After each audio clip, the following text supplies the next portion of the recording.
suami Ya. berkahwin dengan orang yang menyewa rumah dia. Jadi saya tergerak untuk menulis sebuah novel. Saya. Setelah tercuit dengan berita itu, jadi dalam cerita itu saya olahkan pertemuan Ya. perasaan, Saya. bukan cinta. Saya. Pertemuan perasaan orang tua yang nak mengisi kekosongan hidup. Saya. Jadi laki-laki Melayu yang hobi dia bermain gambus dengan sang gita, perempuan India yang cukup tua yang mengisi kesepiannya dengan bermain tabla. Saya. Jadi pertemuan perasaan dan pertemuan muzik itu membuahkan satu hasil yang boleh dinilai oleh pembaca. Para pembaca, ya. Jadi apa yang digariskan di sini adalah kecamuk rasa di antara kasih dan kasihan. Ya. Boleh digambarkan kepada penonton kita bagaimana membezakan antara kasih dan kasihan, khususnya cerita latar belakang tentang sang gita yang warga emas bersama dengan Drus wataknya. Boleh diceritakan bagaimana? Dia bermula daripada Drus ini menjadi tukang kebun dan mengurus rumah sang gita yang telah tua. Saya. Jadi lama-kelamaan sang gita melihat Drus ini begitu jujur. Dan Drus melihat sang gita ini ada sesuatu yang perlu diisi dalam kehidupannya. Saya. Kebetulan pula sang gita ini seorang perempuan India yang suka menolong dan suka membantu orang miskin. Dan Drus ada jiwa itu. Jadi dengan sendirinya dia bertemu dengan jujur, tetapi tidak ada maksud lain yang saya. Begitu. Itu yang diceritakan. Saya tertarik kerana pertama tema yang dibawakan. Mungkin klise soal kasih sayang, tetapi wataknya adalah warga emas. Kemudian latar budaya dan agama yang berbeza, Melayu Muslim dan juga India Hindu. Jadi digarap dan lebih penting lagi adalah aspek penyelidikan. Saya tertarik apabila Cik Azri menggambarkan gambus itu dengan perutnya yang buncit. Jadi penyelidikan Cik Azri ada latar belakang minat muzik agaknya? Saya dulu pernah main gambus kecil-kecil tu. Sebab itu cukup dekat dengan gambus. Tapi kajian ini saya pergi sampai ke Pasir Gudang. Begitu juga tabla, saya kaji secara detail termasuk dalam internet. Begitu juga burung merbuk. Saya buat kajian yang begitu mendalam. Begitu juga pakaian-pakaian adat orang-orang India. Jadi kajian-kajian ini biasalah bagi seorang penulis yang ingin melahirkan satu karya yang agak baik. Sebab saya anggap sang gita ni saya menulis 60 tahun, 30 tahun, 40 tahun tenaga saya curah dalam sebuah novel sang gita.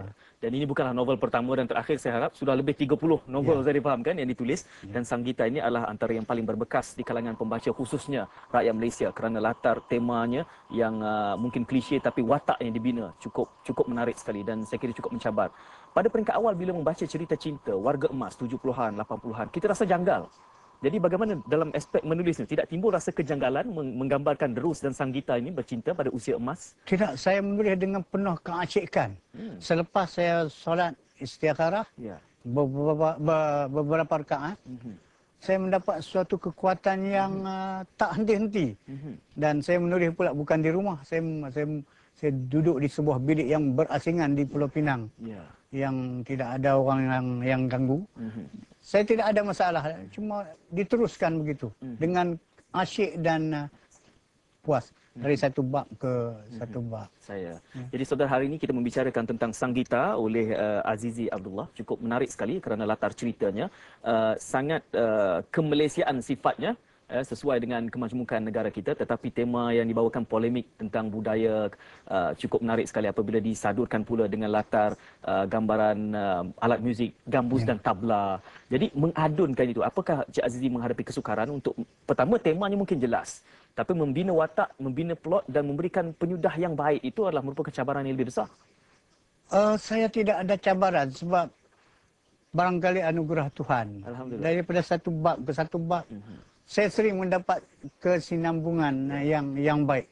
Barangkali kerana barangkali berkat hidayat kita sembahyang istikharah tu, sebab saya itu yang saya lakukan pada setiap kali saya menulis. Jadi tapi ini pun terpulang kepada pembaca lah, sama ada baik ataupun tidak baik. Apabila saya bertanyakan kepada kalangan pembaca yang sudah pun menghadam Sanggita ini, mereka katakan bahawa kekuatannya bukan semata-mata pada tema dan pendekatan cerita, tetapi bahasanya.